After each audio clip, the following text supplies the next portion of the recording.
promote, a digital fundraising campaign. This session is being offered through the Massachusetts Community Foundation Partnership. And as you may know, the partnership is made up of 14 Massachusetts-based community foundations who have come together since the start of the coronavirus pandemic to pool resources to strengthen the nonprofit community. My name is Kelton Artuso, and I work for Philanthropy Massachusetts. And I'm joined today by my colleague, Madeline Morgan, who works for the Massachusetts Nonprofit Network. And together, our organizations are so excited to support the Massachusetts Community Foundation Partnership. We're also thrilled to have Julia Campbell back with us this morning to present the session on digital fundraising. Before we get going, I do want to mention some logistical elements. We do ask that you keep yourself muted during the session, since there are so many of us on the call today. I would also encourage you to select the speaker view at the top of your screen so that the active speaker will appear more prominently on your screen. If you have questions during the presentation, you're welcome to submit them during the chat box. In the chat box. I know that Julia will be utilizing that throughout the session, so something to keep an eye on. If you're also experiencing any technical difficulties, that's also a good way to let us know in the chat box. We are making a recording of the webinar, which we will distribute after the session, along with Julia's presentation materials. We do also have one final session hosted by the Massachusetts Community Foundation Partnership in 2021. It is More Than Money, Identifying Organizational Strengths and Needs. I'll share the registration link to that in the chat box because we would love you to join us for that as well. So with that, I will turn it over to Julia. Hi, thank you. Thanks, Kelton. Thanks, Madeline. I'm really happy to be here this morning and be here with all of you in this such huge crowd. I looked at the registration list and I saw some familiar names and familiar organizations. So welcome. Thank you for being here. Today, we're going to review a system to build, launch, and promote a digital fundraising campaign. And we'll get started in a minute. I just wanted to introduce myself. If you have never taken a webinar or workshop with me before, I'm a mom of two, a kindergartner and a sixth grader. I've owned my business for 10 years. Before that, I was a development and marketing director at nonprofits. I've worked in small shops. I've worked with large universities and everywhere in between. I've written 2 books for nonprofits. I have a blog and a lot of freebies on my website, but I recommend connecting with me on LinkedIn. I'm pretty active there, and you can message me if you need anything. The other thing that I want to reiterate is that you will get the slides. You will get all of the materials, so don't worry about taking a ton of notes. So my fundraising journey, actually really kind of my digital fundraising journey, started when I served in the US Peace Corps in Senegal. I was there from 2000 to 2002, and I was a health volunteer. So basically, I studied journalism and women's studies my entire college career, and they send the liberal arts majors to West Africa to educate people about health issues. So I really didn't have any experience, but I soon learned that the act of listening and building trust and empathy and building bridges with people and truly understanding who you're talking to and what they're concerned about and what they care about, all of that is what really, really matters, especially in the work that we do. And I worked with a lot of nonprofits and NGOs when I was in Senegal. And my first ever fundraising campaign that I did completely on my own and not for an organization was in Senegal. We raised money for a well. Now, this is before Venmo and PayPal and Cash App and GoFundMe. I had to write letters and send emails and actually get family members and friends to send me money via Western Union, if you can imagine that.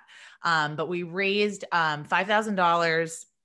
We were actually able to build several wells, so it went really, really well. So that was one of my very first quote, I guess it could be considered digital fundraising because some of it was over email.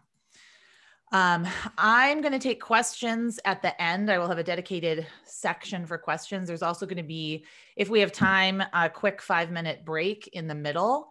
And I just don't usually look at the chat the entire time unless I'm asking you to participate. So if you do have a question and it doesn't get answered, make sure you save it until the end when I will stay on to answer your questions or give you my email if you'd like to ask a question.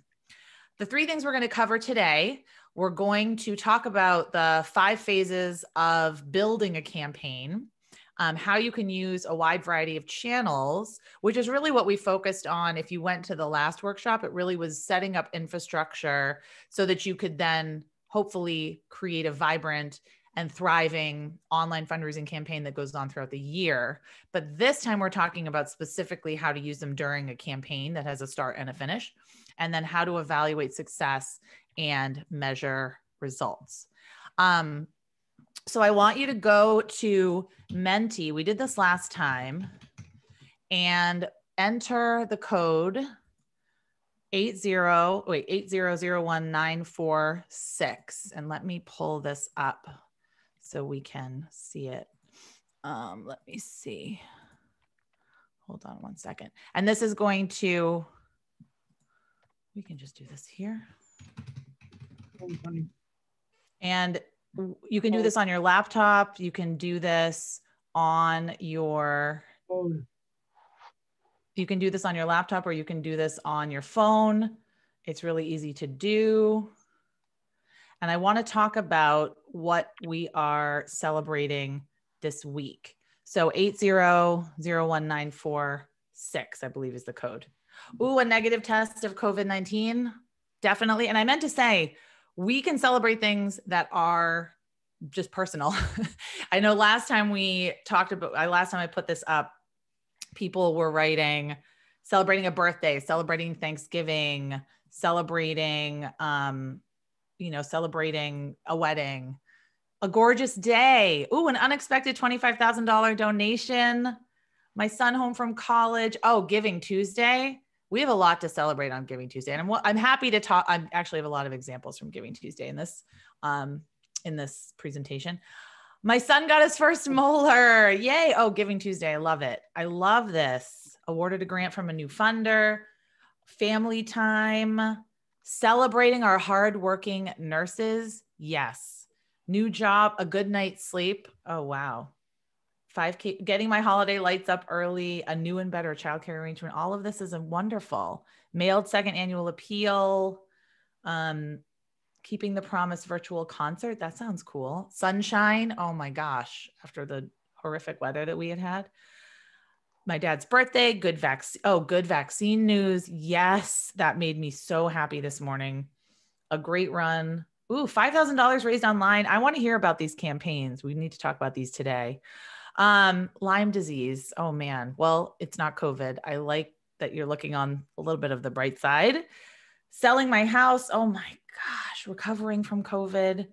Back to 85% energy level. That's wonderful. Christmas cards ordered. I'm so jealous. I love this. Thankful Thursday. See, so there's so much to celebrate. There's so much in our life that we can be celebrating. Yoga before the webinar. I actually did a spin class this morning and I feel really, really great. So I wanted to start out on this really positive note. And of course we can come back to this.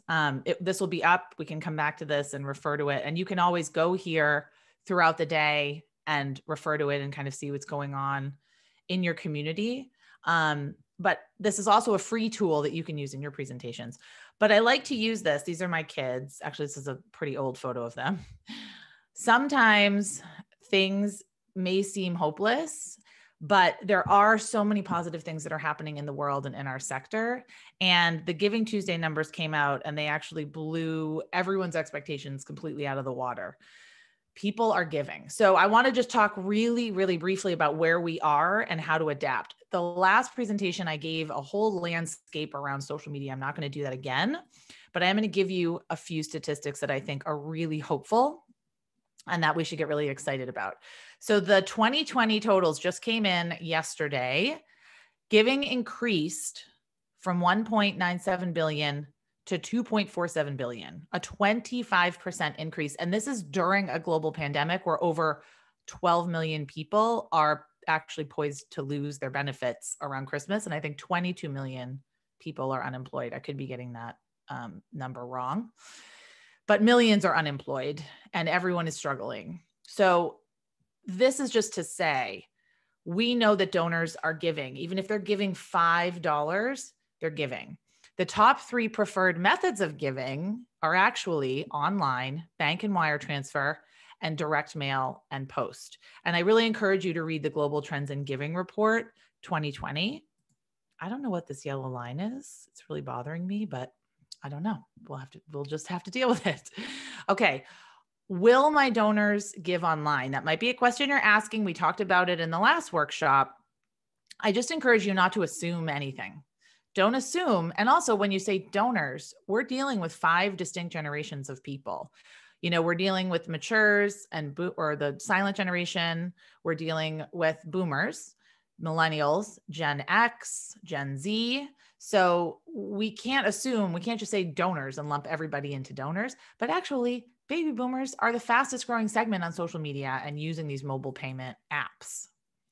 So where does online fundraising fit into your overall fundraising plan? Like when you're creating a campaign? And I want to reiterate something I said in the last workshop. None of this replaces what's already working.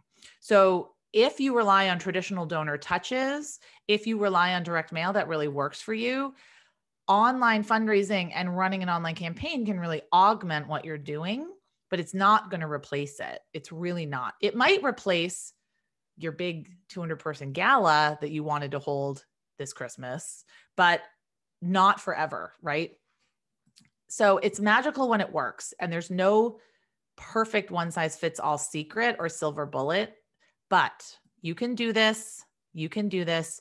I'm going to show you how to run a campaign that also incorporates offline strategies. Traditional fundraising principles still apply.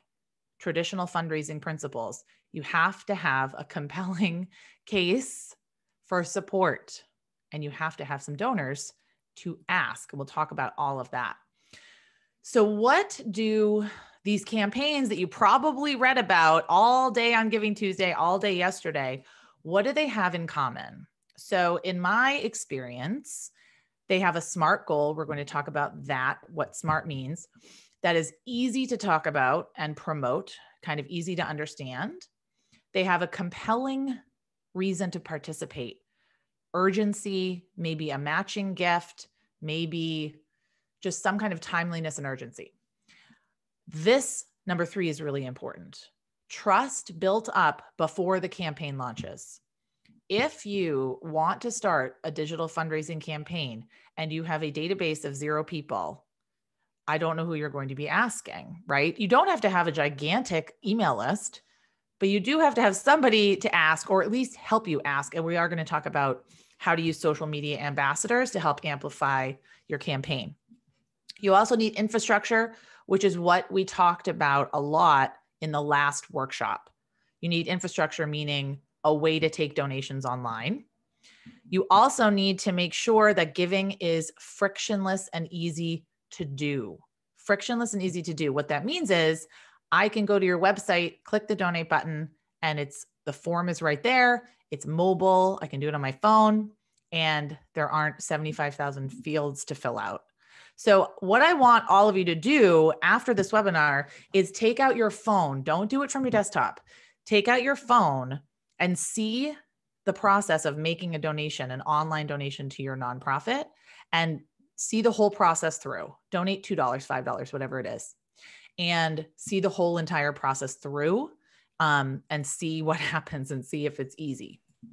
Now, I created this workbook with a company called Elevation, and this is the workbook that I'm going to be referring to throughout this entire presentation, because it will help you as you think through these questions. So you can print it out. Some of you might have already printed it out, start jotting down some ideas, but this is something I really want you to go through with your team, go through with your organization, go through with your fundraising committee, anyone else that might be helping you, because this is going to be the nuts and bolts of planning your campaign. So we will refer to it throughout. It's also a checklist and a calendar, which we're going to talk about and go through as well. Okay. So important reminders. I say this in every presentation. Don't ever do anything that you don't enjoy other nonprofits doing. Also, if you really hate Facebook, that's fine. Don't do Facebook. If you decide that you don't want to send too many emails during your campaign, and I might recommend sending, too many emails, that's fine. You're the expert on your nonprofit. Always check in with your intuition. I see my job as giving you the tools and equipping you with the knowledge and the confidence to go forward, but then you make the decision about how you're going to implement all of this at your organization. Okay, so let me see. Before we get in the 5 phases, let's see. Paul says, how do I get to the workbook? It was emailed. I would check your email. It was emailed out this morning. Jeffrey says Halibut Point. Yes, that is Halibut Point. I love Halibut Point. Okay, let me see. Jackie made a really good point. Baby boomers need to be broken out. They're not monolithic. I'm a baby, and I also think that Gen X does as well. So a great resource for you, I'm going to put this in the chat, is Pew Research Center. That's where I get my definitions of the generations, because I think it's better to just be consistent. And they're a nonpartisan research organization. And they do a lot of research on digital tools as well. So that might be a good resource for you. But that's really where I get my definition of generations. And also, Jackie, you're right. You cannot assume anything. You can't assume a whole generation acts the same. That would be definitely faulty. All right. So let's dive into the 5 phases of a digital fundraising campaign. So number 1, build. We're going to go through all of these in depth. You have to build it, then you have to launch it, you have to promote it, then you have to follow up and thank everybody. And then ideally you would measure, analyze, and improve, because if you're not trying to figure out how you can make things better or really understanding what worked and what didn't work, then it might not work again, and you might not be able to build on it. So what does build mean when we build the campaign? And I always share this. I share this in every workshop. So if you've taken webinars with me, you know this very well, this cartoon, because this is the meeting that we have all been in. What's the campaign idea? Oh, we're just going to go digital. Okay, well, what are we going to do? I don't know. We'll figure it out later. So this is what I want you to avoid. You need to set a SMART goal for your campaign. If it is not a campaign without a SMART goal. And a SMART goal is specific, measurable, attainable, sometimes ambitious. I actually worked with some clients on their Giving Tuesday campaigns that were a little ambitious, and they seemed to work and people really responded. Relevant, which means timely, like it's why do this now? And time bound. So it has a start and it has an end. So some examples of SMART goals, to raise an amount of $5,000 in 24 hours. That's like a Giving Tuesday goal. All of these are examples of SMART goals that don't necessarily have time bound set to them.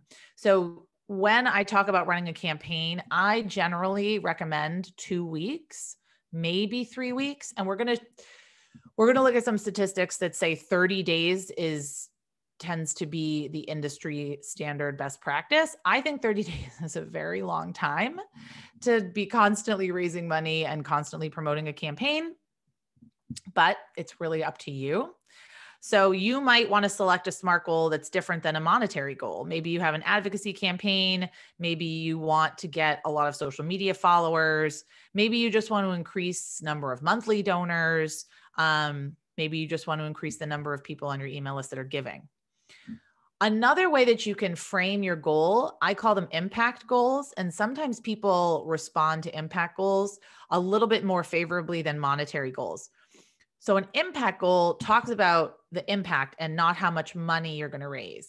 So for instance, Seasons of Promise by Pencils of Promise, they want to build 25 schools. They don't talk about how much that actually costs, right? It probably costs a lot of money, but they just say, we want to build 25 schools. Or this is an organization that provides bikes to children, Bicycle Relief. They say they want to provide 700 bikes. That's an impact goal, and that's completely acceptable.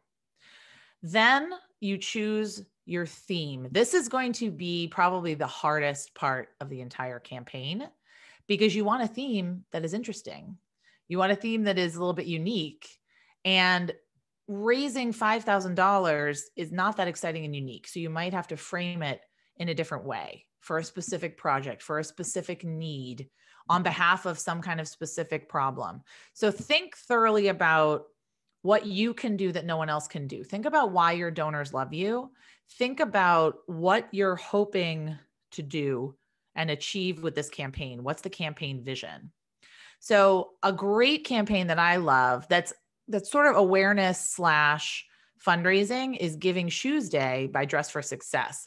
So they encourage people, although this year they encouraged people to either mail in their donation or take a picture of themselves with their favorite pair of shoes, tell a story, and then make a donation online to Dress for Success. So it's just a little bit, it's a theme. They do it every year. People are used to it. People love it. It's very symbolic because obviously shoes represent opportunity and confidence, steps closer to a new life. Amira Incorporated, who I will actually talk a lot about in this workshop because I work with them, but they also just do a fantastic job. They do it great on their own. But they ran a campaign called Hope 2020, and it was a full day virtual event. They wanted to raise money specifically for a new home that they were opening in Connecticut. It's a refuge for survivors of sexual exploitation. And you can check out the link here. Their goal was to raise $100,000. And they did this by every day during the campaign. This was a really short campaign, actually. They featured 6 stories, 1 story a day, and they used their social media channels and their email. And they did that to give people evidence of their impact and their accomplishments. They also do not share identifying details or photos of any of the survivors of any of the people that they help.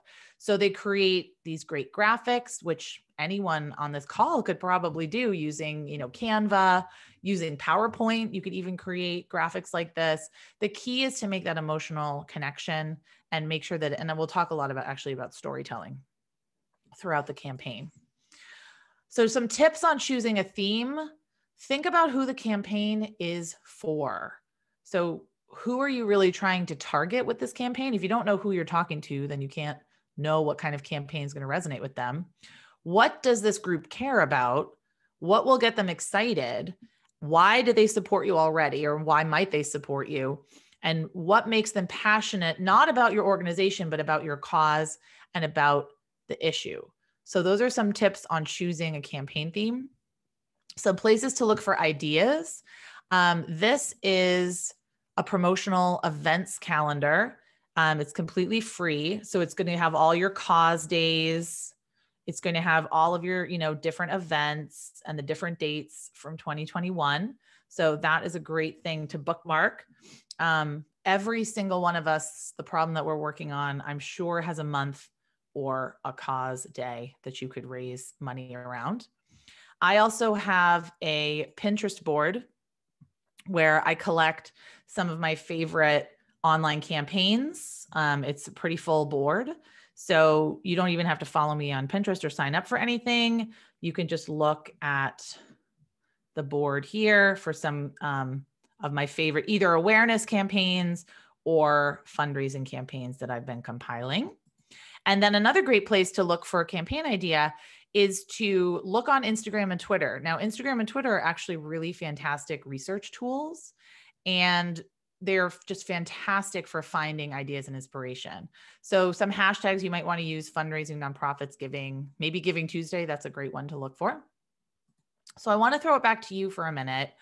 What are some of the best online campaigns that you've seen. This is probably my favorite, one of my favorites. Give child marriage the finger. I had this slide up and my daughter came in and she was like, "Mommy, what are you doing? What are you putting on your slide?" And I was like, "Oh no, it's just the ring finger. It's not the middle finger." Brownielocks.com. I don't know what that is, Avery. I guess we could maybe look it up. Oh, okay. What site is that calendar on? Thank you, Kilton, for putting that in there. Does anyone have any campaigns that they've seen that they really, really like? Okay. I'm just going to take a sip of my coffee. Friends of Jack Foundation here. They do a tutu challenge and different community leaders challenge others to pose in a tutu for money. Oh, I love that. I would totally do that. Daily and monthly holidays and observances. Oh, okay. Yes. Brownielocks.com. That's a great one. So I can add that to the resources section. Becca says South Coast of Massachusetts. I don't know. What did they do? What did they do that you like, Becca? Did anyone see anything on Giving Tuesday that they really liked? I saw some of my favorite campaigns include when the museums were all locked down.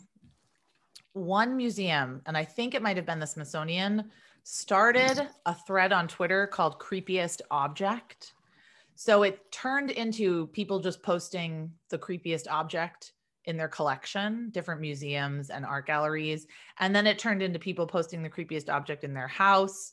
And then it just turned into this great big awareness campaign on Twitter. And I actually really love that. Oh, hashtag the cowboy. I love that. That was a cowboy museum. I'm going to completely get the details wrong. That was a cowboy museum where their social media director was just being hilarious and really funny and really genuine. And it went viral. Okay. I absolutely bought a cowboy t-shirt. I love it. So hashtag the cowboy, something to look up to. South Coast of Massachusetts. I love the Friends of Jack Foundation. I'm going to look at all of these after this. Brownielocks.com is a great resource. Age Strong campaign, Boston. Yes. Who runs the Age Strong campaign? The cowboy's a security guard that took over their social media during lockdown and had really no idea what he was doing, which I think was hilarious and was so innocent and awesome. I love that. So definitely look that up. Okay, let's get back to it. If you have any more campaigns, send them to me, put them in the chat. I would love to see them. I love nothing more than looking at awesome campaigns. Okay. Another piece of building your campaign to determine the length of it. So this is where I differ with Indiegogo. Indiegogo runs millions and millions of campaigns all the time on their website. They found 30 to 39 days. I don't know. I tend to think 2 weeks, 3 weeks. So they found 30 to 39 days. I think what you could do is not necessarily announce an end, but maybe announce a goal and then say, we're just extending our campaign a week if you don't meet it. Giving Tuesday is a little harder because it is 24 hours. And then you want to make sure that you have a very easy to use donation system. That's your campaign hub. That's where you're sending everybody when you're doing your promotions, when you're doing your social media, if you do a video, any emails that you send, this is where you're sending people. So there's two options. You can house it on your website. Or you can house it on Classy or Give Lively or GoFundMe or, any of those, like Indiegogo is another one. So this is the Hope 2020. As you can see, they exceeded their goal. This is where they put their video, some of their, the 6 stories that they featured in the campaign. And then of course the call to action, the call to donate, Give Hope now. So you can house it on your website, or you can use a specific outside hub like a GoFundMe or Classy. Create your list of everything you're going to need for the promotion of the campaign. And this is all part of the planning process, because what you don't want to happen is the second day of the campaign, open up social media and not have anything ready to post. So this is where you're going to list out, you don't need all of these things, but this is where you're going to list out some of the assets you might need to create to launch the campaign. You know, Facebook cover photos, maybe you need social media graphics. You certainly need video, which we'll talk about, some stories, quotes from volunteers. You might want to write up some sample email copy, have graphics like this one on the screen, have them handy to post. You want to make sure you're creating this stuff as much as possible so that you have it either in Dropbox or Google Drive, so that during your campaign, you can just pull from it, because you're going to be pretty frantic. You're going to be frantic during the campaign, and you're not going to want to be creating all of this sort of as you go. Another kind of pro tip, if you look at the right-hand side, Women Leaders Will Change the World, is to create a bit.ly link, which is just a trackable link. So you can see how many people clicked on it. So if you use this link specifically on social media, you can then track how many people came to your campaign from social media. Of course, if you have Google Analytics on your website, you can also track how many people and where they came from. But if you're using a site where you don't get the analytics, bit.ly is free and you can look at everything on the back end. This is an example of how to highlight your campaign on your website. So when I went to WBUR on Giving Tuesday, because I listen to it every day, this is the big banner that popped up. So I thought that was really pretty great. And then this popped up. Just a couple weeks ago when I went to Wikipedia. I absolutely loved it. It's probably my favorite pop-up. It might be awkward, but please don't scroll past this.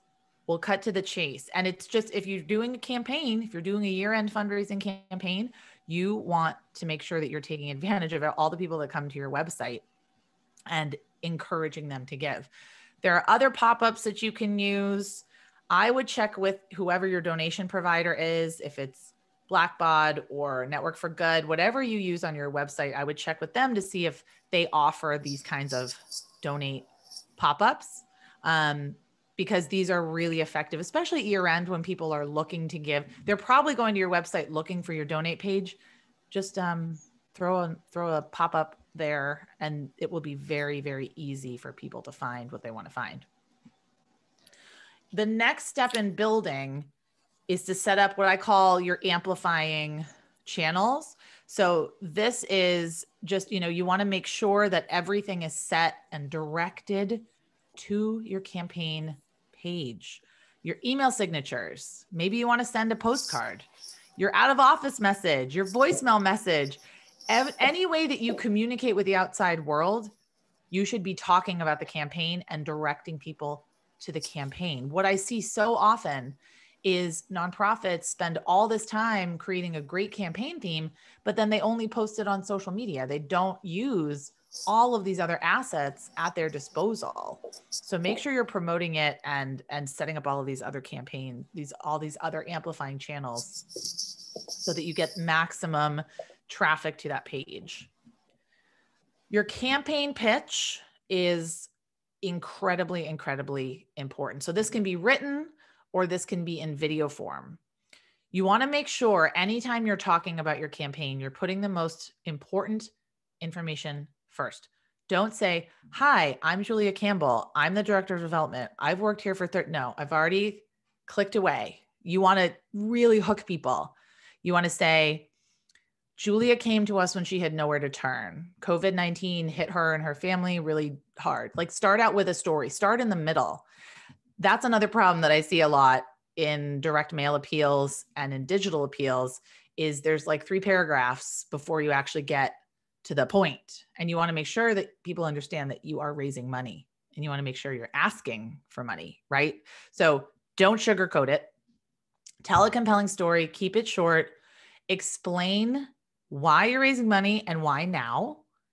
And if you can give a specific breakdown, great. If you can't, that's fine. But definitely talk about your vision and the impact that this money is going to have on your organization. Spelling and grammar are super important. People will get very hung up on this. If there's a typo, it's not the end of the world, but people will get very hung up on spelling and grammar, and then they will lose the message of the campaign pitch. Break long text into sections. Remember, we like to scan, we like bullets. And this is such an important piece of content because you're going to use it to really pull from and inform your video, anything on your website, your emails, and your social media. So your campaign pitch has to answer these questions, 3 questions. Why this?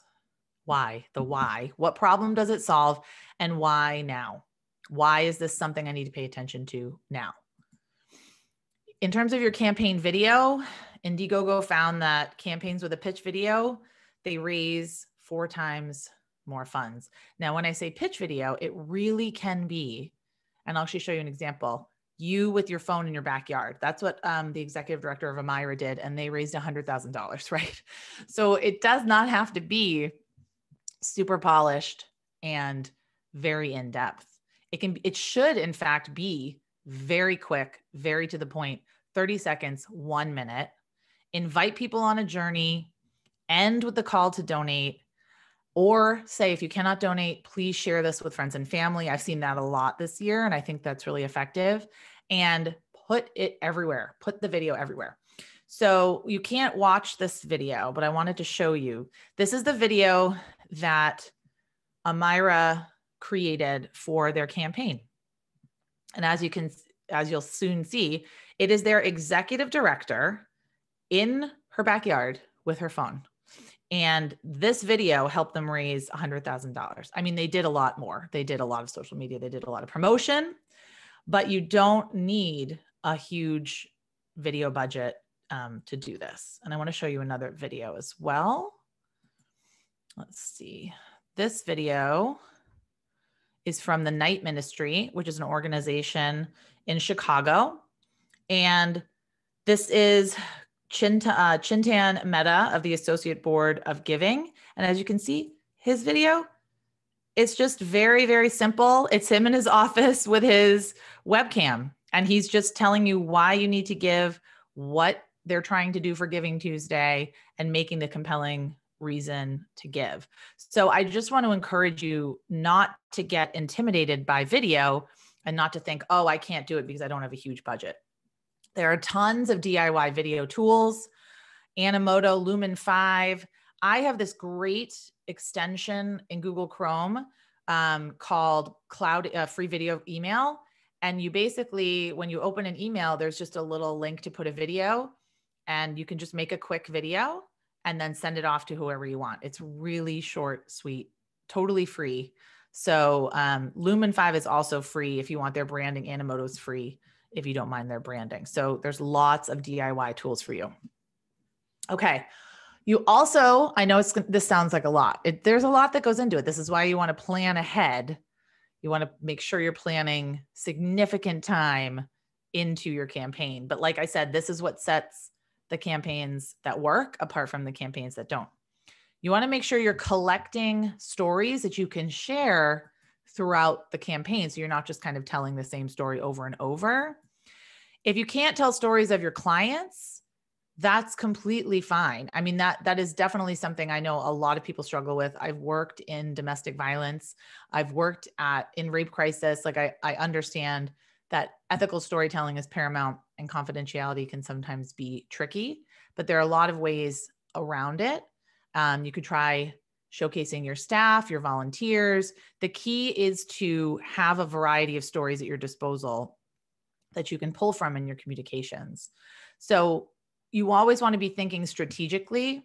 What's the hook? How will it explain the purpose of the campaign? How will it elicit an emotion? Will it inspire sharing with others?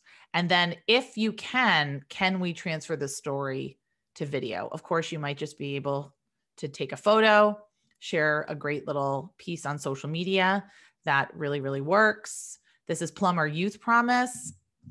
They don't often share stories of their clients because they work in foster care, but occasionally they do, and it's really, really powerful and it works for them.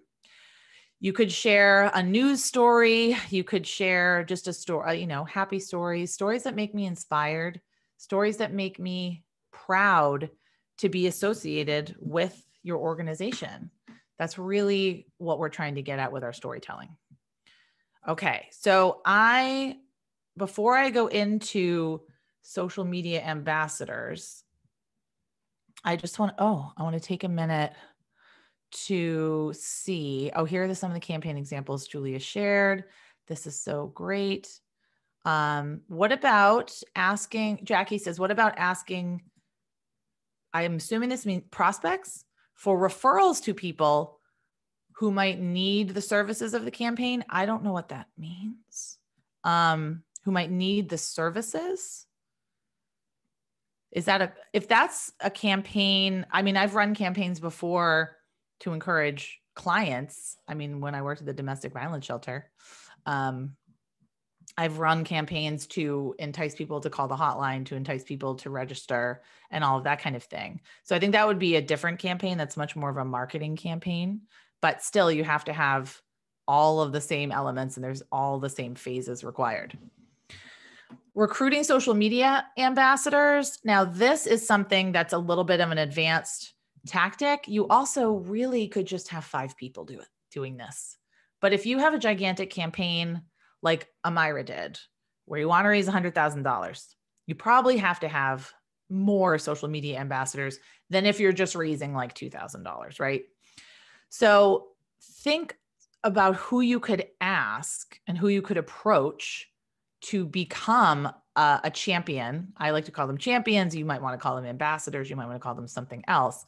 And then be very specific in what exactly you want them to do. And I'm going to show you an example. And when I say train, I don't mean you have to give them a training. It just means give them the resources to succeed. Don't have them create their own graphics. You want to give them the stuff, and then you want to keep them inspired. So I'm going to show you some examples of how to do that. So like I said, how many you recruit depends on your capacity and your campaign goal. I actually have a sample recruitment email that we used for the Hope campaign. We call them Hope. We approached our monthly donors first because we figured they would be low-hanging fruit.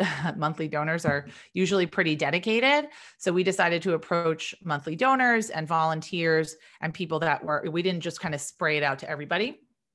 So we recruited with intention. When you get the slides, you'll get that email.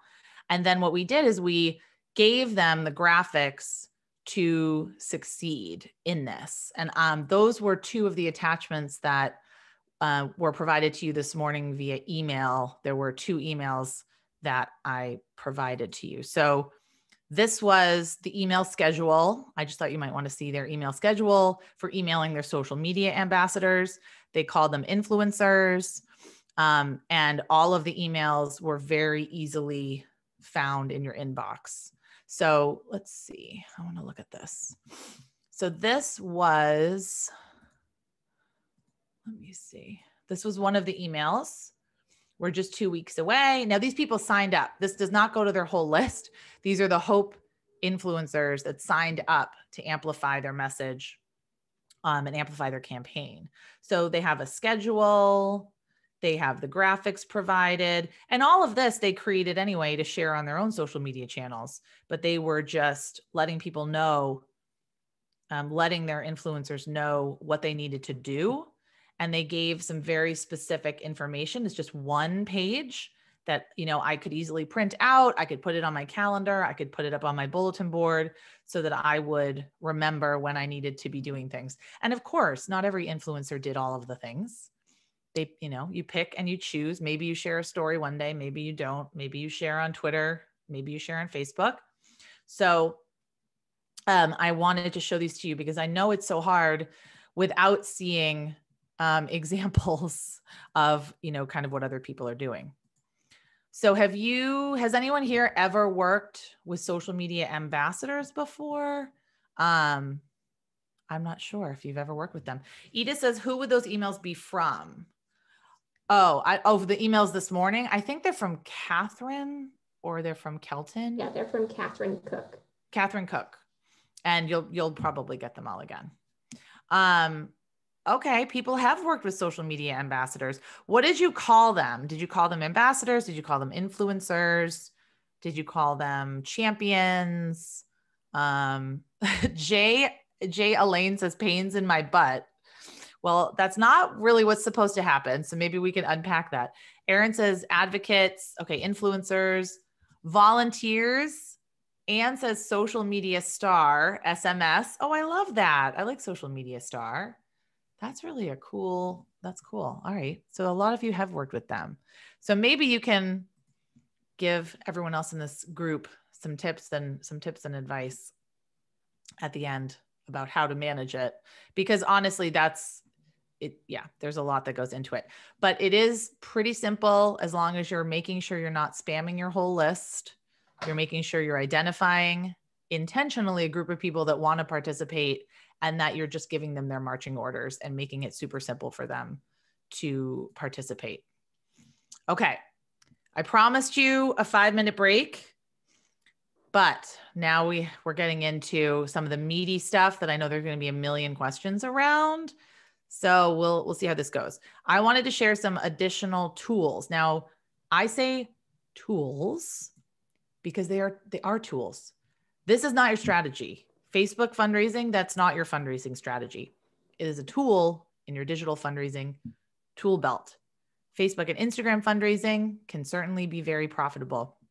YouTube, text to give, and mobile payments. So none of this is saying you have to use all of these things, but I like to give donors as many options as possible. And I like to meet them where they are, which is on their phones. So we'll talk briefly about Facebook and Instagram fundraising tools, and just a little bit about some best practices and how you can incorporate it into your campaign. So these are great examples on the screen of campaigns that have a set goal and they have a start and a finish. Help provide supplies for 5 shelter dogs. Let's feed our neighbors this Thanksgiving. What doesn't work on Facebook is Julia Campbell's Giving Tuesday fundraiser. No, because that looks like that just fades into the woodwork. You want to give the Facebook fundraiser a name, and you want it to be in conjunction with your theme. And I say Facebook and Instagram together because Instagram is owned by Facebook, and you have to register with Facebook's tools in order to get access to Instagram's tools. So if you haven't signed up with Facebook and you're a 501c3 and you meet the eligibility requirements, which I'm really not going to go into the tech side of all of this, I think if you don't register, you're kind of leaving money on the table for people that might want to donate their birthday to you. They might want to start a Facebook fundraiser for you. So what I recommend doing is check it out, look at the eligibility requirements, talk to your board, see if it's something that you want to do. But it really is leaving money, I think, on the table because it's so easy for people to set up. And also, if you're a Facebook user and you know this, you get a reminder around your birthday saying, hey, do you want to raise money for a cause that you care about? So Facebook promotes giving, and there's definitely pros and cons that go along with it. But I think $20 is $20 at the end of the day. Instagram is a fantastic place to promote the campaign. The best way to do it, I think, is if you have the donate button on Instagram. If you're signed up with Facebook fundraising tools, you can get the donate button on your Instagram account. But you can also just put the link in your Instagram bio. You can create those graphics like I showed you, like Amira did. You can sign up for text to give tools and promote that on Instagram because people are using Instagram on their phones. There's so many different ways to use Instagram to promote your campaign. If you're on Instagram, I'm not saying to sign up for it and start from scratch because it takes a long time to build up a following there. But there are a lot of different ways to do it. The key is just to let people know that these tools exist. You can't assume that people know. So let your supporters know and tell them exactly what to do. And these are some of the tools on Instagram, the donate button, and there's a donation sticker availability inside Instagram stories. So as long as you're signed up with Facebook and you have an Instagram business account, a nonprofit account, you can sign up for all of these tools. Might be a great way to help raise more money for your campaign. It might not, but I don't know. I think anytime I see a nonprofit sign up for these tools, they do get at least a couple of $1,000s in donations with very little effort. It's the closest thing to turning on a money spigot that there is. YouTube fundraising tools are a little more challenging because you do have to sign up with Google for nonprofits, and it's a whole thing.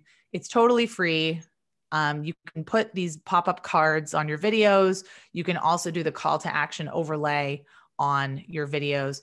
YouTube is the number 2 search engine owned by the number 1 search engine. So it's definitely worth, if you have any video content, it's worth exploring YouTube. So a little bit of a step-by-step. You have to go to Google for nonprofits. You do have to be verified by TechSoup. So all of the links are here, and your request will be reviewed in 2 to 14 business days. So what I'm saying is, when you're planning your campaign, if you decide to use these tools, you do have to plan out, because you might have to sign up for them, figure out how to use them, get all your ducks in a row. Okay.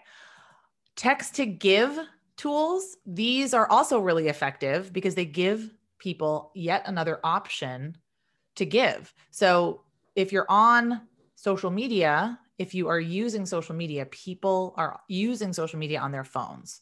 So this is just another tool in your tool belt. If you find that your audience is very tech savvy, they're always on their smartphones, or maybe they're a little bit younger generations, this might be a good option for you. The Humane Society leverages text to give really effectively. This is on Instagram.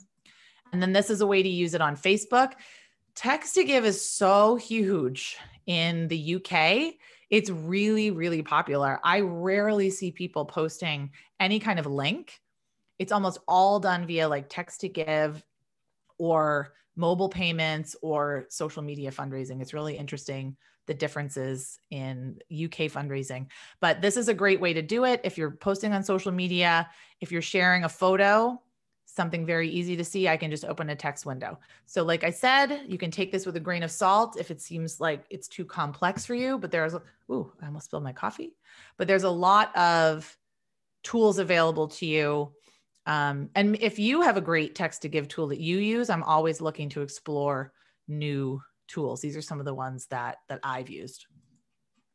And leading into that, mobile apps. Now, the Night Ministry is actually a really great example of leveraging some of these mobile apps. I'm talking about Google Pay, Apple Pay, Venmo, Cash App, just name one. There's 10 million of them. You don't have to sign up for all of them. I would recommend signing up for Venmo though, but just in my life and line of work, I know a lot of people use Venmo. But the Night Ministry, speaking of Venmo, they have a van in Chicago that drives around, that hands out blankets. It's a little bit different now, but they hand out blankets, they hand out Band-Aids and water and things to homeless youth and homeless people all over Chicago. And they said, we're going to put our donation link on the van, like a website link. And I said, okay, no one is going. They did a bit.ly link so they could track it. They maybe got like 3 donations. Then they decided to get a magnet and put their Venmo handle. And Venmo is just an app where you can send money to people. They received like $300 overnight because people saw it driving around, or they saw it, or they read it on the news. They were also on the news, and they just went to their phone. They were waiting for the bus and they just clicked and donated $5. So the key here is just to meet your donors where they are. Not all of these tools are going to work for all of you. The Salvation Army, they are experimenting because no one has cash anymore. They're experimenting with these mobile payments on their red kettles. They're, really, really famous red kettles. So I really do hope that works for them this year and that they raise a lot of money with that. So it's just a new way of thinking. It's people, they don't have cash and they really enjoy using their phones. Okay. So I want to know from you, which of these tools have you used at your nonprofit? Have you used any of these? We've got quite a few things coming in the chat. Oh, I love it. Our graduates donate to us via Venmo. We're a nonprofit.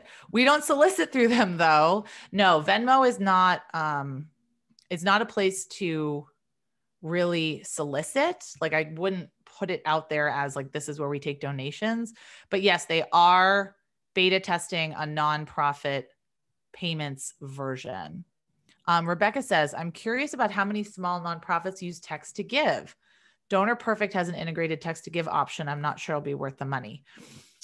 I don't know. I mean, I think like any of these other tools, it just requires testing and it just requires promotion. So if you're using text to give, don't just set it up and then not tell anybody, right? You need to tell a lot of people. You need to put it everywhere. You need to put it on your direct mail. You need to put it in social media.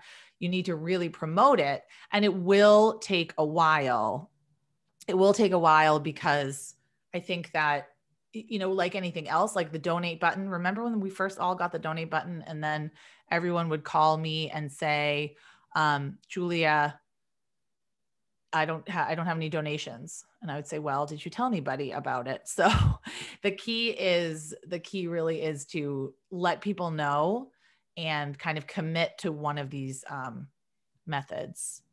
Okay. We have Donor Perfect. We weren't happy with their forms. We added mobile cause. Let's see. Okay. Facebook, Instagram, text to give, snowball fundraising, says Gina. Ooh, Carol says we're using text to give for the first time on Saturday night for the concert. And I did hear that mobile cause went down for 3 hours yesterday on Giving Tuesday. I don't know what happened there. And I feel really sad about that. Because I think that resulted in a lot of people, you know, missing out on some donations, but I don't know. I don't know what the ramifications of that were. I love the idea of using text to give at a concert. We did that with the community house here. They had a virtual cabaret and it was so well done. And there was a text to give option and it was just really seamless and easy as you're watching, you know, you just kind of pick up your phone. All right. So there's so many comments that I really am afraid I'm not going to be able to get to all of them. I want to, let me see. I'm really behind because I'm not going as fast as I had wanted. But what I think we should do now is take the 5-minute break now rather than wait. So we will come back at, 11:04. I want you to, get coffee, get water, take a stretch break. I think it's really important to take a break from the screen, considering we have been sitting here for an hour. So I want us all to take a break. I know I'm going to get some more coffee and then we will be right back at 11:04.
Okay. Think we are going to come back. That break went really fast, but that's fine. Let me see, pull my slides back up. I hope everyone got some water. Oh no, I can't see where to pull them. Oh my gosh, hold on one sec.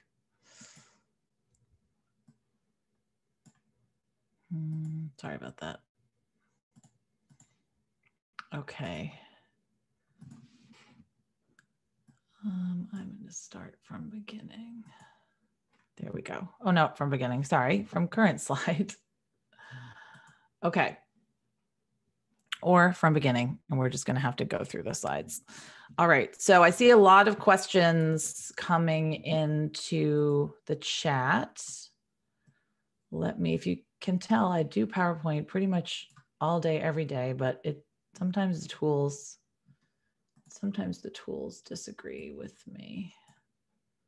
From current slide. There we go. Okay. We're going to jump right back in. The time is really, really flying, actually. I'm pretty impressed. I love the enthusiasm, the excitement. I love all the fantastic ideas. And I love everybody just kind of helping out and jumping in. And it's really a fantastic community. I think that's amazing. Okay.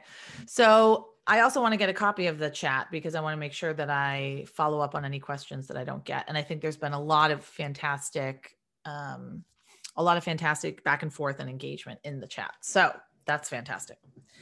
All right. Can you believe we're only on step 2 of 5 steps? I promise. The planning takes the most time. The planning takes the most time because if you get your ducks in a row, that's why I like to share this little graphic. If you get all of your ducks in a row, campaign will maybe not go seamlessly, but it will be a lot easier.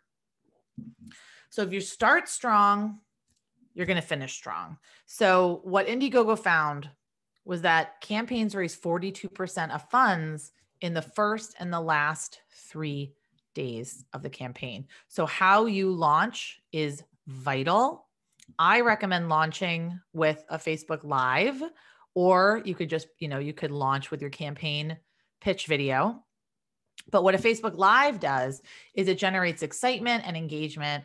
It also helps beat the social media algorithms because all of the platforms, they love live video and they promote it to more people. So it's going to get more eyeballs on your campaign if you're using live video. So Humane Society uses it. A lot of different organizations use it. Some tips for going live is to promote it, to say, hey, we've got a big announcement. We're launching a new campaign, or we have a great new initiative. We have a new project that we want to tell you about. We're going to go live, like Jane Goodall here says, April 5th, 12 noon ET, whatever it is.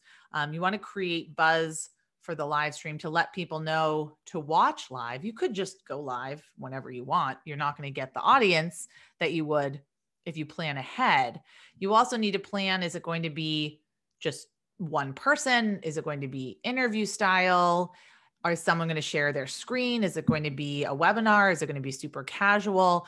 I wouldn't really overthink it and overplan it because then you're not going to do it and you're going to get stressed out, but at least have a little bit of a framework and some bullet points. And it really could be your campaign pitch that you've already written at this point. Just make sure to promote it. Make sure to tell people this is what Amira did. Join us live. We want to share our big news with you. This was when they were raising money for their center. During the broadcast, it's very important that you try to increase engagement, especially when you're fundraising. So not just to say, donate now, here's the donate link, donate now, here's the donate link. Tell people, thank you so much for coming. Call them out by name because you'll see as they join, you'll see their names. If they comment, ask a question. You want to encourage that interaction and then make sure that you do tell them where to donate and that you put it in the captions. So I have a much more detailed guide for you on how to use live video. But I do encourage you to launch your campaign with live video. The launch email is so vitally important. So you want to really think through, how are you going to get that email opened, and how are you going to get people to act on the email? And I do have examples for you. I'll give you a Google Drive, share with you my Google Drive examples of launch emails. But that's really the key, getting people to open it and getting people to take an action. You're not throwing the kitchen sink into this email. You are launching your campaign. You're putting in your campaign pitch and you're telling people where they can donate. Same with social media. Social media, all of this should be working together like one kind of organism. And it should all be leading people to that one website, or maybe text to give, or maybe Facebook fundraising, maybe a combination of all of these tools. But you want to make sure that the messaging is very, very consistent. There's so many tools for social media. You can change the channel art. You can get your social media ambassadors to repost. You can create a Facebook frame. Just have a plan. And I don't know what channels all of you are on. So just have a plan to use all the channels at your disposal on launch day. So, wake up at 6 a.m. and you got to change all the headers and the footers, and it's kind of annoying, but you got to do it. Then promotion. So this is what goes on during the campaign. This is how you are continuing to get momentum and continue to get donations. What I don't want you to do is set up shop on some completely brand new platforms simply to spam people with the fundraising link, because I see that happening. Also, don't just purchase a bunch of ads to promote your fundraiser to complete strangers. I want you to focus on your current audience, the people that have raised their hand and say, I want to hear from you, either via social media, email, mailing list, I've donated, and allow them to help you build out and expand. So a few tips on using several of the biggest social media sites. Using Twitter is, if you have a Twitter account, like I said, I do not want you to just jump on Twitter just for the sake of jumping on Twitter. But Twitter is a great place to, especially if you are running a campaign on a Giving Tuesday or on some kind of cause and awareness day, where you can sort of leverage that hashtag and all of that energy and use it to your advantage. You can promote your live streams. You can promote any of your graphics on Twitter. You really don't have to recreate the wheel. You can also tag your corporate sponsors. If you have a matching donor, there's lots of ways that you can use Twitter to build momentum and build buzz for the campaign. So if you are on there, you have an audience on there, create a little mini strategy of how you're going to stay connected to people throughout the day. Another great place, I know we're all on Facebook. What you want to do is either encourage people to set up fundraisers for you. If you don't want to do that, just make sure you're including a link to your campaign. Make sure you're sharing stories, you're sharing visuals. All of these platforms are really visual storytelling platforms. So we have to understand that that's what people want to see on these platforms. The Peabody Essex Museum, this was a Giving Tuesday a while ago. They shared a lot of their staff stories to create kind of that buzz on social media. Share information about your donors, highlight statistics and data that could be shocking or interesting. Tell me that there's a problem that needs to be solved, and then show me how to best solve it. That's really what fundraising is all about. And we're going to talk about using Facebook ads. So what I recommend doing with Facebook ads, first of all, you do have to have a compelling image. That's the first and foremost, and a very specific ask. That's what works best. So other ways to use it, target the ad to a specific group of people. Don't just say, I'm going to spend $50 on Facebook ads and just send it out to everybody in the world. I recommend uploading your email list or your donor list and creating an audience that you can then solicit. So if your donors are on Facebook, and their email matches your email that you have for them, they'll be more likely to be shown the ad. So you could actually do this for your thank you after the campaign as well, or you can do it before the campaign. I really only recommend using Facebook ads for warm audiences, because there's, especially year end, especially on Giving Tuesday, there's so much noise out there that you're never going to be able to cut through if you are targeting complete strangers who have nothing to do with your organization. So I'm the step-by-step guide to custom audiences. It's really pretty easy. You upload your email list, you create the ad, and you can show it to more people that are relevant, that are more likely to take action. These are the kinds of ads that, work really, really well. Graphics, you have to be careful of the amount of text that you have on a graphic, but vibrant, colorful, eye-catching, all of that works really well on social media. Now, I don't want you to ignore other platforms, but, of course, due to time, we can't talk about every single platform, but whatever platform you're on, however your donors want to hear from you, don't ignore other platforms. So I have a calendar that I want to share with you, but some other ways to kind of fill the gaps in the campaign: sharing updates, sharing wins, communicating progress. You might see a lull in activity in the middle of the campaign. So just doing a lot of thank yous, a lot of highlighting donors, a lot of sharing your stories, talking about your impact can work really well. I love what one of my students, Kristen, did. This was Giving Tuesday Now back in May. They did a thankful wall. People sent them what they were thankful for through Facebook, and they printed it out and put it on the wall. I thought that was really a nice way to highlight your community, to build community, and then to get Facebook interaction. I thought that was really great. So you'll see let me pull it up. If you have the workbook, it's at the very end.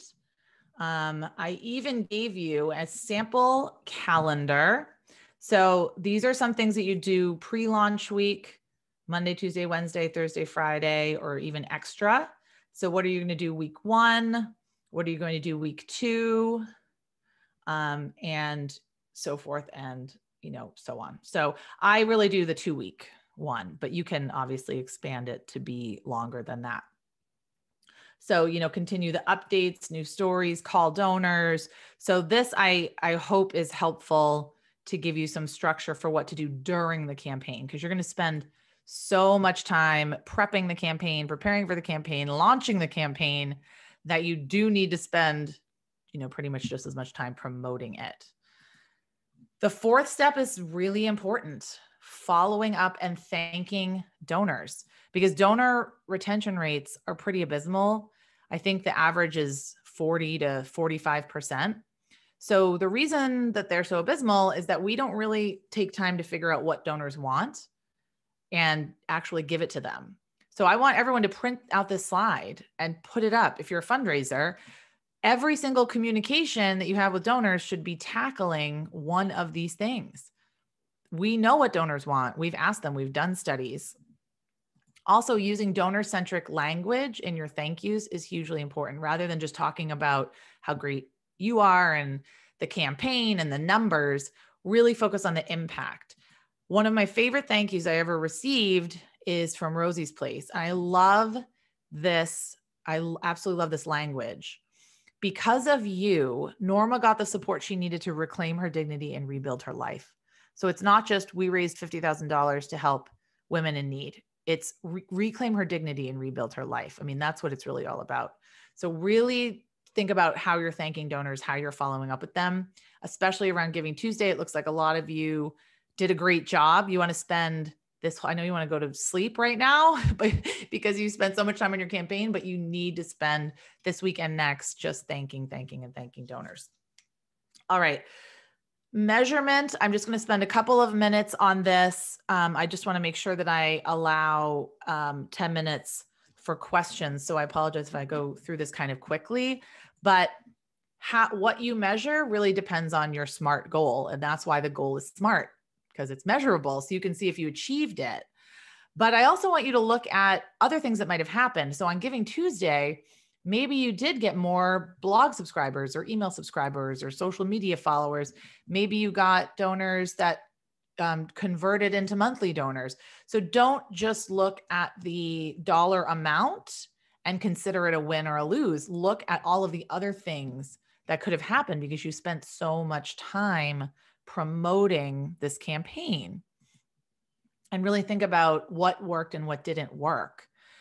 The places to find your metrics, Google Analytics, you can pull them in from your website.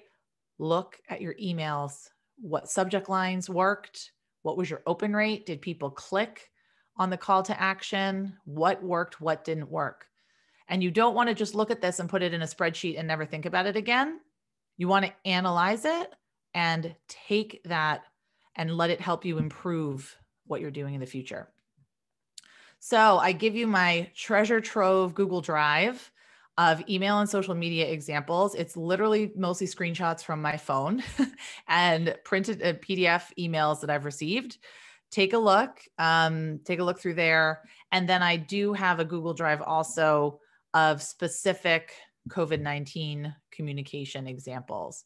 So remember, you're going to get the slides. I can put those links also in the chat. Just to recap, this is your roadmap. This is what you need to succeed. You need to get your ducks in a row and do the planning. That's number one, setting up the technology.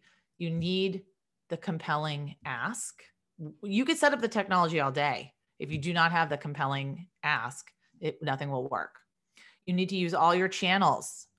You need, number four, to promote it, to constantly be telling people and reminding people about it. You also need to give meaningful and timely updates to new donors and thank them and bring them into the fold.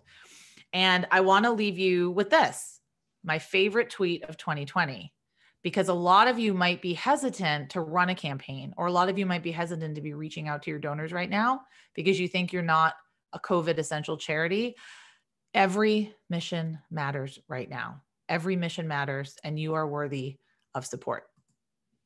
All right, so some tips on getting started. First of all, there are a lot of slides here. There was a lot of information. I just want you to download the workbook, go through it, pick just 3 to 5 items to work on.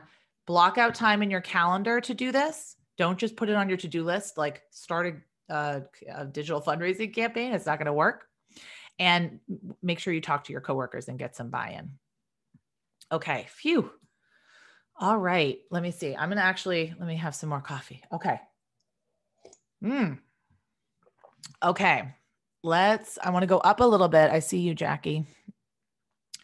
Oh, Heather says, second year, our team at the Salvation Army is using Apple and Google Pay. Fingers crossed it works in red kettles. Yes.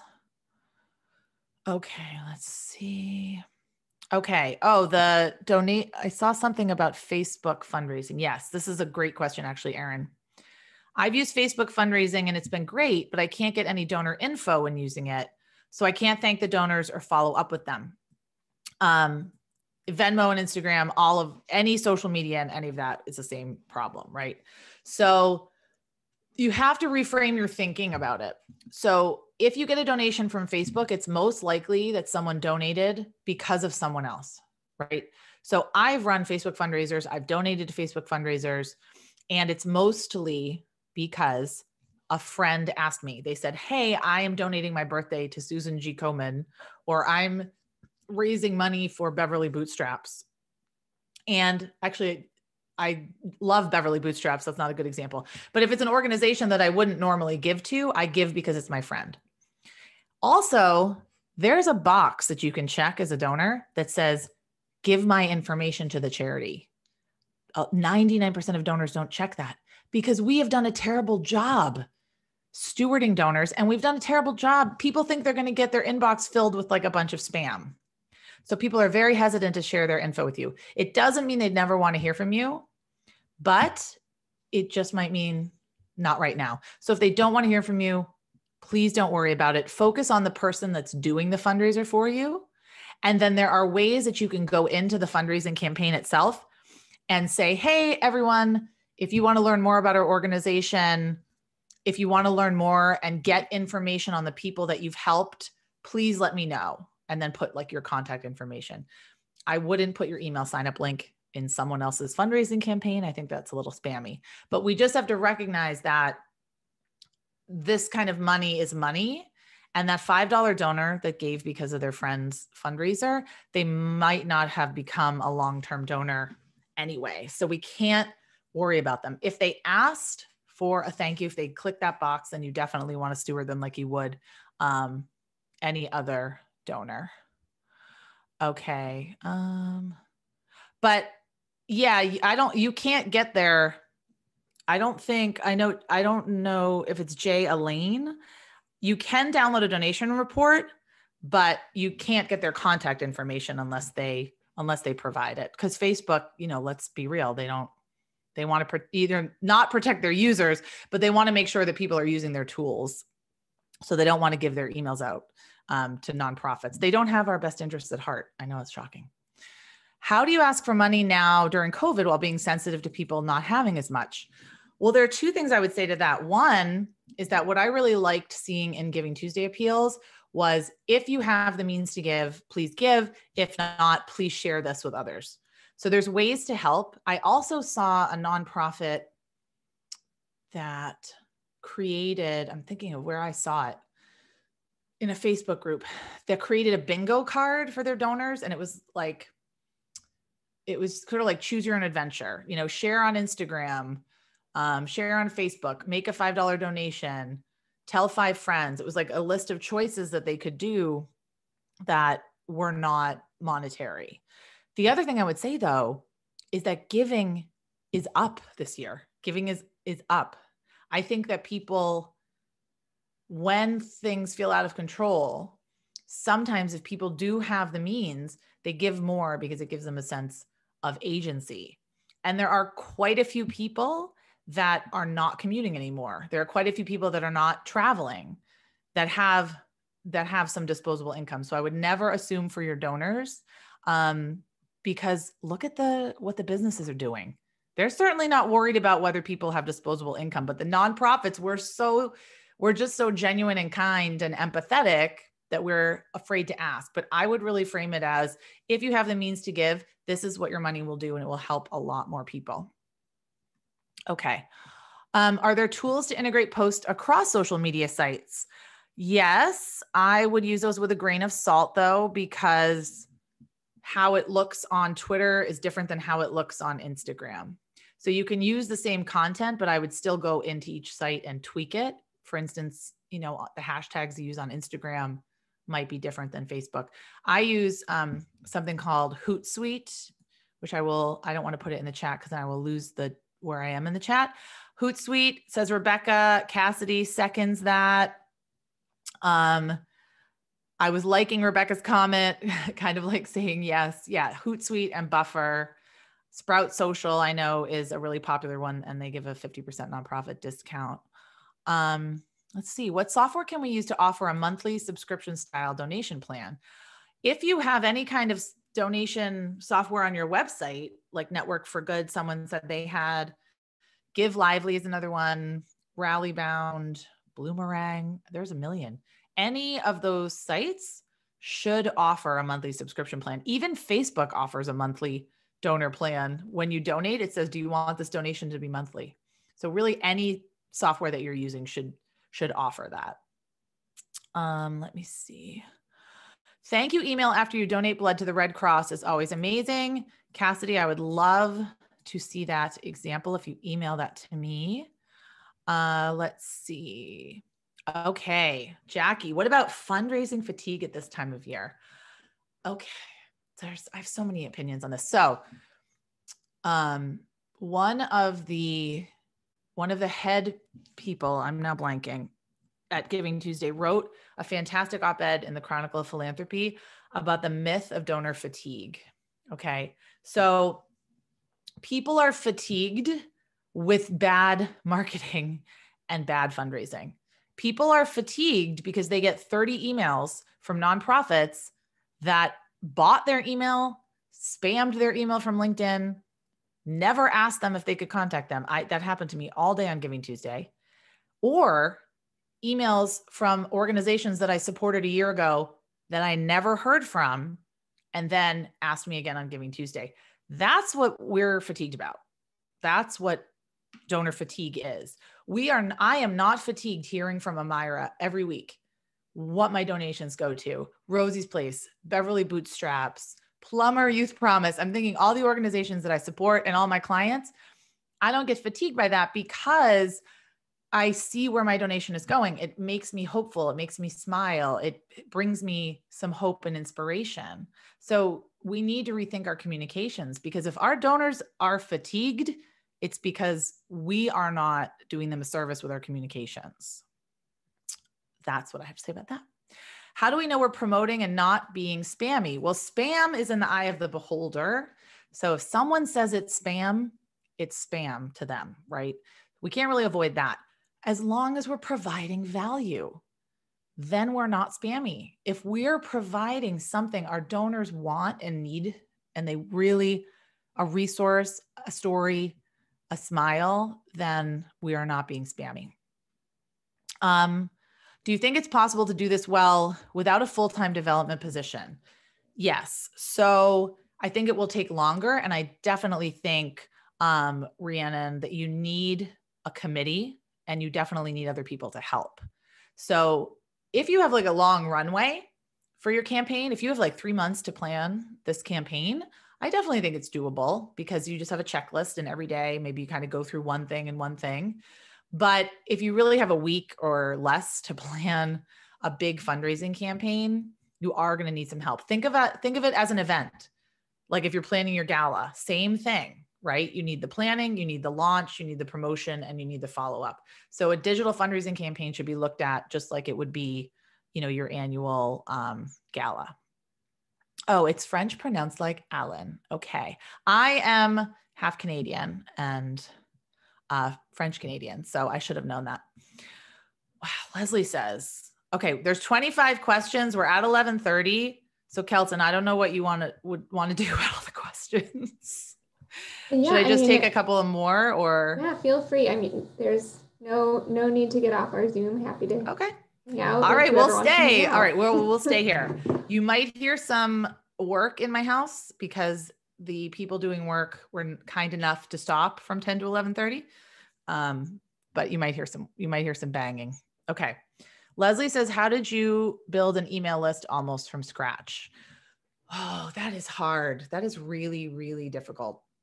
So the way you do that is you find whoever's supporting you right now, even if it's 5 people, and you ask them to tell 5 people, and then you just do it very organically.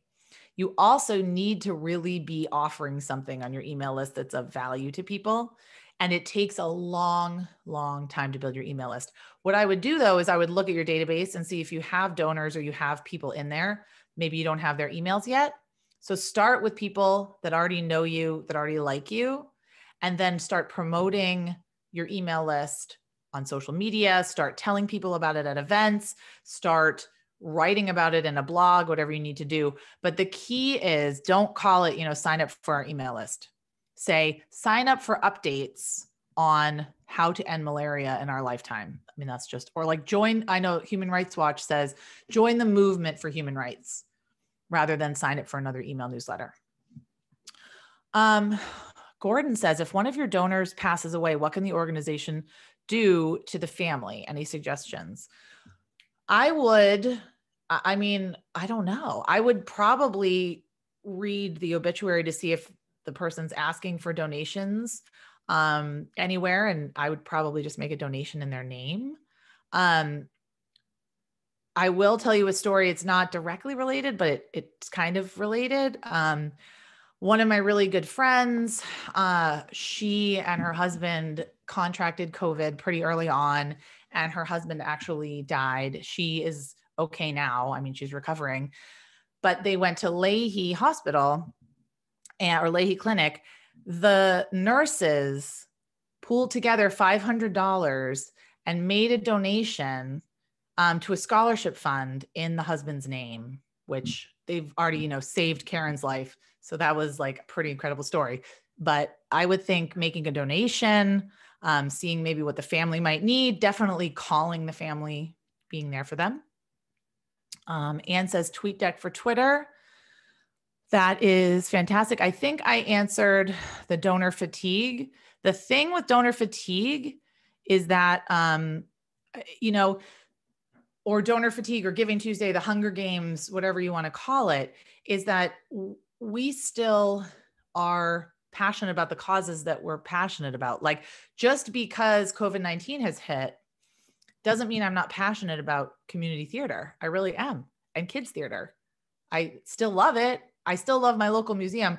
I'm still really passionate about women's rights. I'm still really passionate about climate change, those kinds of things. That doesn't change. It just might mean I change my giving a little bit, but the things that matter to me don't change. So I would say, your donors are still going to find a way to be involved with you. And I would not be afraid of communicating with them. Even if this year they can't give, they will appreciate hearing from you, especially if you haven't communicated with them all year. I like this. Ask board members to send condolences to the family. Perfect. Perfect. What about if you can't give financially and pass on to someone who can? Also ask for in-kind help, stuff, or as a volunteer. I think that's fine. I mean, I would avoid too many asks at year end because of, what do we call it now? I think I might have it. The thing where when you make too many decisions, your brain doesn't work anymore. Decision fatigue, I think it's called. So I would not, or analysis paralysis, I wouldn't ask for too many things, but certainly you could say there's lots of things you can do without giving money. And I saw that on Giving Tuesday everywhere. Ooh, Madeline, Bloomerang. Yes, Bloomerang is fantastic. One of my favorite companies. Absolutely. We've got a lot of ideas for Gordon. Fantastic. Jackie says, I volunteered at Rosie's Place where a group from the junior league catered a meal. Each woman volunteer contributed to paying for the meal, prepared it, served it, and did cleanup. I'm just such a huge fan of Rosie's Place. I think that's such a great idea. Diane says, our organization is all volunteer. How can we get them to understand the need to be champions and promote the organization? Many are shy or reluctant to do so. Well, if they don't want to do it, then they don't want to do it. You can't make someone be a champion, unfortunately.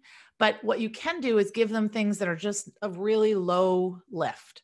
So don't ask them to be on video. Don't ask them to do a live stream. Give them a simple graphic and say, would you be willing to share this story? Now, this is hard for organizations that have a stigma around them, right? Like domestic violence or rape crisis or mental health. I'm thinking of other organizations. If that's the case, then you have to understand people might not be comfortable. They might not be comfortable sharing their affiliation with your organization yet. But I think giving them little tiny pieces of things to do, ways to help, maybe just liking a Facebook post, maybe just telling 2 people about your organization and the work that they do. There really are a lot of ways to do it, but we just can't make everyone be comfortable being a champion. Julie says the chat. I would love to see the chat as well. I'm not sure if that's, I think it's possible in the meeting. And the private messages won't show up in that. Thank you. Oh, great. So all of these are just thank you. So that's great. My contact information, oh my goodness, it's going to direct message, is on this slide, but my email is Julia@JC Social Marketing. So I think we're going to wrap it up here. I don't want to take up too much of your time. I've already taken up quite a lot. I know your brains are full.